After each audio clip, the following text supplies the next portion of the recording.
we're all about freedom here. We want the right to choose. We want a right to choose whether to take a vaccine, whether to wear a mask, and whether to leave our businesses open.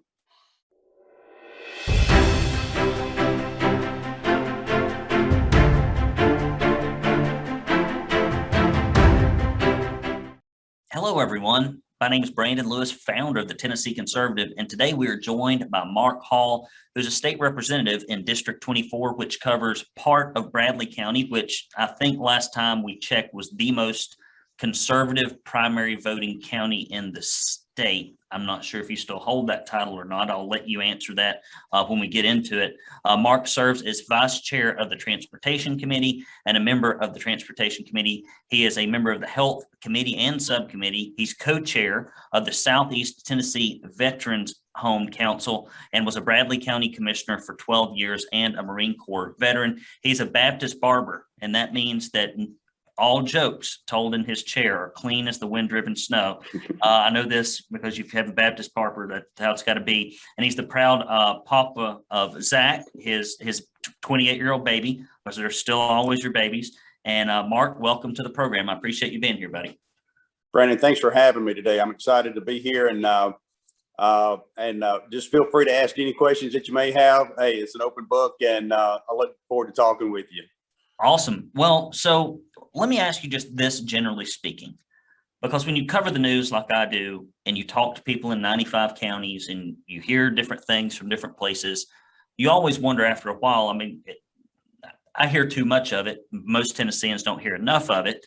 What are you hearing from your constituents these days who actually pay attention to what's going on in Tennessee with the legislature, the executive, and the judicial branches of government? Just generally speaking, if you had to hear, talk about two or three things, what are you hearing? Well, one thing about my district is the fact that we have a large percentage of senior citizens, many of which are on a fixed income. I represent a very conservative district. We have what we call the silver tsunami, which is a growing, aging population here. We're not only retirement community, but we have a lot of industry here, but also we have a population that's growing, and that healthcare needs are at the forefront. We have a strong education system here in District 24, so it's multi-level. It's really all over the target. We have 48,000 veterans and a 58-mile radius of Bradley County. So we have a lot going for us, and a lot of concerns and a lot of needs that will be addressed in the future. So if you had to pick two or three things that people are constantly, got your ear on, some things people are always asking questions about. They're kind of what I would refer to as evergreen issues. And then there are some things that are more topical or timely. On the topical or timely side, what can you share with us that's going on in Bradley County? Because, I live in Chattanooga, and we're very close to y'all, and a lot of things overlap between the counties. So just tell me what you're hearing up there. Well, we've got concerns about election integrity. We've got concerns about the political environment and the political climate that we're facing today. There's lots of concerns, but for the most part, and we have, of course, another a little closer to home, we have infrastructure problems. We have an infrastructure that was designed for the 1970s, and we've experienced explosive growth here in Cleveland and Bradley County. So there's lots of issues, lots of things that we need to address to move the needle in a positive direction. We do have some concerns, but we think that better days are ahead of us, and we continue to move forward. Excellent. We'll talk about transportation concerns, which I think entails a lot of issues related to infrastructure in a moment. But you're a barber. And barbers have to abide by a remarkably long list of rules and regulations in order to maintain their licenses. I remember getting a few illegal haircuts during COVID from starving barbers that I knew personally, and speakeasy houses all over, Sure. Speakeasy haircut places all over Chattanooga. Don't quote me on that. I will not name my sources. But you also serve on the Health Committee and Subcommittee. What do you make of employers, schools, and universities mandating things like vaccines and other medical treatments? The governor rather, and many Republicans say, we don't regulate business in Tennessee, but if you've ever operated as a barber or a small business owner, you know that that is not true at all. And so where's the balance between personal liberty and as an employer, school, or university, their prerogative to force compliance for medical treatments? Great question, Brandon. With me, and I think most of my constituents feel the same way, we're all about freedom. We want the choice and the freedom to choose. Over the pandemic, the governor mandated that we closed our businesses for 9 weeks. It's when you have a small business, the profit margin's huge, is very small to begin with. So when you close for 8 or 9 weeks, that's a large part of your profit margin. So it really cripples your business, and it continues to limp along until things start to smooth out. So we're all about freedom here. We want the right to choose. We want a right to choose whether to take a vaccine, whether to wear a mask, and whether to leave our businesses open. So this is kind of just a little bit of trivia. Do you know how many fewer small businesses we have in Tennessee versus when Governor Lee took over? I'm not aware of that. No, sir. It's 24% fewer. Wow. 1 out of 4 are closed. Now, corporate profits were up, and Amazon and Walmart and the big boxes did well that weren't touched. Talk about discrimination. We talk about a lot of racial discrimination. There was a lot of business discrimination that went on, and I coach small businesses in the construction industry for my paying gig. And so I deal with hundreds of those all over the nation, and it's tough. So something that I think is odd, and again, I'm asking you a lot of health related questions because you're on the health committee. Natural immunity. For the first time in medical history, it seems to become, it's irrelevant. I mean, you don't hear anybody talking about it. And recent reports with breakthrough cases and hospitalizations, and the best data is coming out of Israel and Great Britain, because we did not ask the vaccine companies to disclose this information in the US like they did abroad. And so we're kind of going off a lot of their data, is that you're anywhere from 6 to 20 times more protected when you acquired COVID and recovered naturally, which makes sense. I mean, it's been like that for almost every vaccine ever created. So why, does the legislative conversation seem to simply revolve around vaccines and the vaccinated, with little consideration to the medical rights of the naturally immune? Because, for example, there's all kinds of things that many businesses, organizations would love for me and my family to do that I don't have a need of. And, it seems very curious to me that none of that was addressed in the last session. It's like we got close to doing some stuff, but most of it just died in committee. Brandon, I think that, and I certainly can't speak for the full legislation, but I can for me. I think the goal was to have a concentrated effort on finding a remedy to move the needle in a positive direction. We were, my constituents, at the end of the day, we want results. And we have to find a way to make a positive change. I'm not so sure, I don't know the percentage of those that are vaccinated and those that are unvaccinated. I do know that everyone that wants to be vaccinated has the opportunity to do so.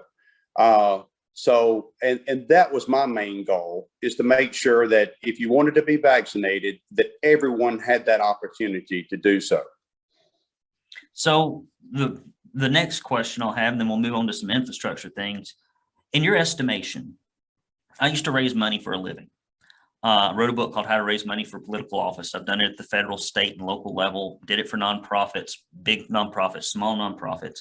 And when I look at financial disclosures, I probably look at them differently than almost anybody else. They're like tea leaves to me, and I can read them. And how much influence comes into the health committee? And because I've been there, both raising the money, working with candidates, both when they were running for office and then after they'd been in office, I've been in rooms, I've been to all those sausage making conversations, which is probably why I got out of it for 6 years. And when you look at the amount of money that comes from corporate pharma, state, corporate medical, state medical, and then pharmacy, it is extraordinary. And, you know, if your neighbor across the street helps you out over and over again to the tune of tens of thousands of dollars, then they come and say, hey, I need help moving a dishwasher over here. You're probably not going to say no. And human nature is what it is. Talk a little bit about, you know, what you see, because we had a few situations last year where I think in the committee, when you looked at probably the only data I could really look at openly and publicly, when you looked at a lot of the conversations around mandates, and then you looked at people's social media accounts when they ask questions of their constituents, should we let this bill go through subcommittee? I couldn't find a non-freedom loving comment on there. But then that bill was killed in committee. So it seems like sometimes there's what the constituents want, and then there's what the PACs and the lobbyists want. And sometimes if those things are in conflict, I think the constituents aren't as informed or as organized. So their kind of needs go over here. And I just wonder, you know, what have you seen? Because you've been on that committee for a couple of years or a couple of sessions now. What type of influence is guiding that up there? Because it seems a little, my fundraising spidey senses sometimes go off. Well, you know, you and I both know that the profit margin in pharmaceuticals is huge, and they do have an influence in every aspect of the political environment. And I think a lot of politicians know that it costs money to get your message out. And a lot of these pharmaceutical companies, you know, they donate to people's campaign. So, but at the end of the day, you have to have integrity, and you have to make the decision on what is best for your constituents.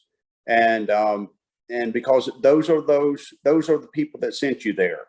And to waver from that would be doing them an injustice. So you certainly, you want to get the information from the experts, assess that information, find out what is true and what's inflated, what's exaggerated, and make the best decision that you possibly can at that given time. Now, after having said that, there's a lot of unknowns. It evolves along the way. There's information that you may not have had at the time. So you have to sort of be quick on your feet, and you have to constantly make adjustments along the way. But at the end of the day, it all boils down to what is best for your constituents. I appreciate y'all tuning in. Do share this, guys. You know, Facebook tends to suppress conservative content. Perish the thought. They do. And so if you go and share this, it really helps us fight against that. And also, guys, it costs a lot of money to run this organization. I just get it out of my own hip pocket. I don't make any money doing this. I've got another job that I do. And so if you go to TennesseeConservativeNews.com/support and you give any amount, and I need your money, I'm not going to soft pedal it here. We got reporters to pay, subscribers to acquire. If you go to TennesseeConservativeNews.com, I'll give you 2 proud Tennessee Conservative bumper stickers. If you've given before, give again. Give monthly. Really helps. I don't care if it's $5. And when you do that, you'll also get our handy dandy directory. We'll send you this fantastic directory so you can contact your legislators when very important things like CRT and masking are being taught in our schools. We need to stop it, and when we have lawless executive orders. And if you get $50 or more, you will get this proud Tennessee Conservative mug. This thing has magical properties, I promise. Some of you watch this on Facebook, but you do not subscribe to our newsletter, which to me is a heinous crime against conservatism, because you never know, they could shut us down at any moment. So please do go to TennesseeConservativeNews.com and subscribe to our newsletter. We'll send you an email, an occasional text, maybe once a week you get a text, and it's typically an interview or some kind of like, hey, you need to call somebody. If I hear something and it's really important, I may text you and say, hey, make a phone call if you care about your freedom and your liberty. So that may happen too. So then this is kind of not really on the docket, but I thought it was so interesting, and I'd love to get your take on it. We had virtually every Republican state rep called for a special session to deal with a lot of this medical freedom, school boards thinking they have authority that they don't, that really comes from the legislature. But yet the Senate has been completely out of step on this, in my opinion. What gives there? That is a strange thing, because it's hard to get every Republican to agree to something in the House. That is tough. And the fact that that happened and then nothing happened in the Senate, I think is just, it seems rather weird. You'd think there'd be at least a few over there bucking the system, and there are a few very quietly doing so, and I've spoken to, but what in the world, where's that seems like very disconnected. Well, Brandon, some of us are still asking the same question. We wanted a very transparent and a very clear direction for the future. And we also wanted to send a message that we were unified in doing so. So we wanted a blueprint. We wanted a game plan on what we were doing and how we were going to address things that arose in the future, like with educational needs dealing with the COVID. Yeah, it's strange. And I mean, I hope we can get some school choice legislation out of the legislature coming up, because those TCAP scores we were already like cheerleading that 1 out of 3 kids could read at grade level, or kind of approaching being able to read at grade level. And nobody ever talks about that other column on the far right-hand side, which is mastery. Mastery, 2% in 4 categories, 8% in 1. If you can't read, and I had a father that could not read or write, and it is tremendously, you basically become unemployable in almost every role, with the exception of a few. So I hope we can get some of that stuff out. So question, you're on the transportation committee right now. What can Tennesseans look forward to there? I know that there was a heck of a lot of work down here in Chattanooga on this exchange, which I think, by 2085, they should complete somewhere, I think. And then, Bradley County is, when you start traveling, there's obviously more than just interstate needs, but when you travel up the interstate, it gets very tight on those 3 exits up there. What do you think people are going to see? I mean, there's some statewide things, and then there's some local things in Bradley County. What can you share with us? What do you see coming from a strategic planning standpoint? Brandon, of course, where there's growth, there's growing pains. So, we have had a concentrated effort on making improvements in roads and highways. And, it's my belief that we really need to add another 3rd lane between going from Cleveland to Chattanooga. If it wasn't for White Oak Mountain, I guess Ottawa and Cleveland would actually connect. But eventually, with the amount of growth that we're experiencing, and it's very exciting to be a part of it. And we have 80 different countries represented here in Cleveland and Bradley County, and of course all 50 states. So a large amount of growth, and with that, we're having to play catch up a little bit. We've sort of been a victim of our own success. We've grown faster than we can keep up. But even the housing market will, reflect that. But I think we're making some positive changes, and I think you'll see that over the next couple of years. Well, very good. Last thing, I'll give you the last word. You've been very kind with your time, and I appreciate you hanging in there with me through the technical difficulties we experienced at the beginning. What would you like to leave people with in your district or people across the state? Because we are in some very weird, unprecedented times. We've had like 18 months of an ongoing executive emergency. And it's just strange not to be represented by one branch of your government, or really 2 of them. It's very strange. I don't know that that's ever happened in Tennessee history for this length of time. So there's just all kind of weird stuff going on. So what would you like to leave your constituents with? What thoughts would you like to share on what you see coming down the pike? Well, Brandon, a couple things. First of all, I'm not a politician that cuts hair. I'm a barber that wants Cleveland and Bradley County to be a better place to live. And anyone, and I've told them this earlier on, is that if you've ever felt overlooked, neglected, or bypassed, I've been there. And I can assure you that those days are over with. And I take a lot of pride in being not only approachable, but accessible. I've got 70,060 constituents that actually have my cell phone number, and I answer every one of them. I don't deflect them to Nashville. They call straight to me, and I'll address any problem that they have. And I take pride in that. And Brandon, I want to thank you for having me today. Sorry about the little audio difficulties, man. But It's fine. but It's thank fine. you We for got it thank you done. We got it for done. And I buddying just on want through with me. people like to put a name with a face and like to see a voice or hear a voice. And a lot of constituents, out there, I don't think, know who the reps are. We have very low voter turnout in Tennessee. And so it's just a handful of people that honestly make these primary decisions. But we appreciate it. And if you're ever, I tell this to every state rep and every senator that I interview, usually off camera, but I'll tell it to you on. And that is, if you're ever pushing anything conservative, if you ever know of anything that needs to be brought to our attention, I always tell that if it's conservative, we're going to be very excited about it. If it's not, we're not going to be very excited about it over here. We just never are, because that's if it were not for living in a conservative state over the last 18 months, life was already bad, but it could have been a lot worse. And so I appreciate people like you for keeping all those concepts in mind. And I appreciate you for being here today.